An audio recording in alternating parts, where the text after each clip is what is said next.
Secret operation का target है global 13 leader और आयतुल्ला खामनेई की हत्या का बदला लेने की बात ईरान कह चुका है। ईरान के निशाने पर अब ट्रंप और नेतन्याहू हैं।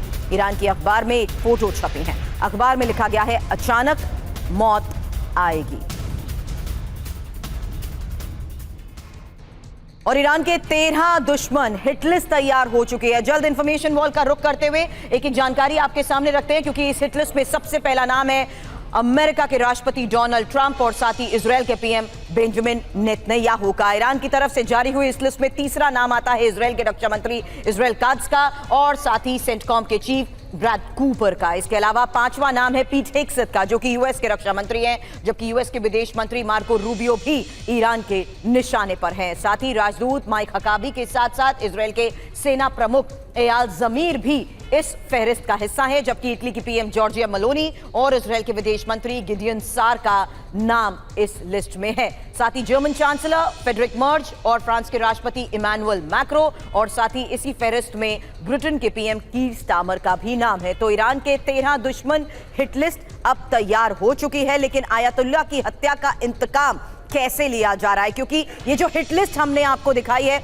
उसको अब डिकोड करते हैं। हालांकि आयतुल्ला खामनेई की हत्या के बदले के तहत ही ये लिस्ट जो बनाई गई है, हत्या का बदला लेने के लिए ही हिट लिस्ट बन चुकी है। सीक्रेट ऑपरेशन के टारगेट सेट हो चुके हैं। 13 लीडर टारगेट पर है। तस्वीरों पर अब गन साइट क्रॉस है दिखाया और साथ ही पिता के मर्डर का बदला मुश्तबा चाहते हैं, ये साफ नजर आ रहा है। मुश्तबा ने कहा है प्रतिशोध आवाम की मांग है। ईरान के सरकारी अखबार में छपी इस हिट लिस्ट के बारे में और जानकारी के साथ ही मेरे सहयोगी मनीष झा इस वक्त स्टूडियो में हमारे साथ है। मनीष, ये वाकई ही अमेरिका को सिर्फ अब चेतावनी भर नहीं रह गया, बल्कि उसी पैटर्न को ईरान अपना रहा है।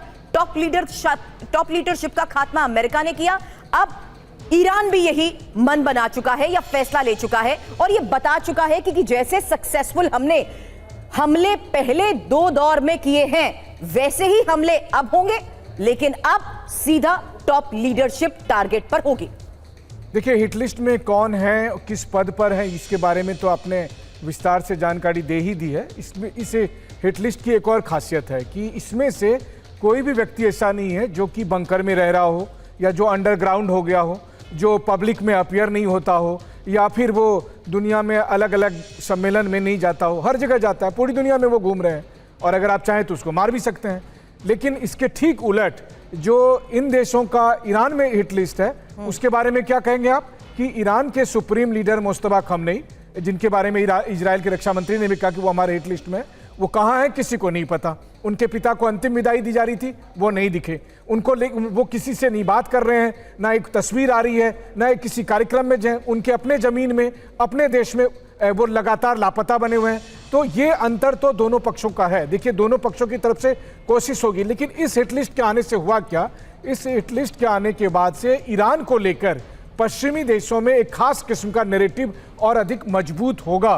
और जिस ईरान को मार्च के महीने के जंग में दुनिया भर से समर्थन हासिल था, उस ईरान को अब इस रूप में देखा जाएगा कि ईरान अब एक रोग नेशन बनने की तरफ जा रहा है।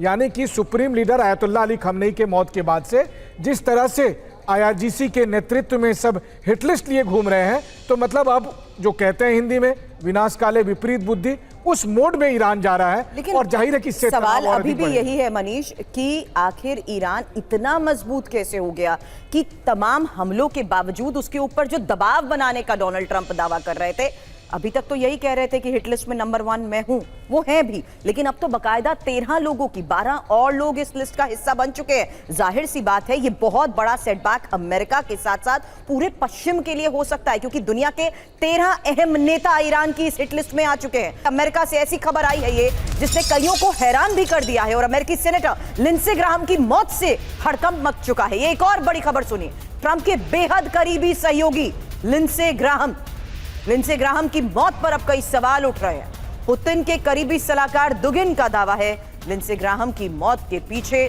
मोसाद।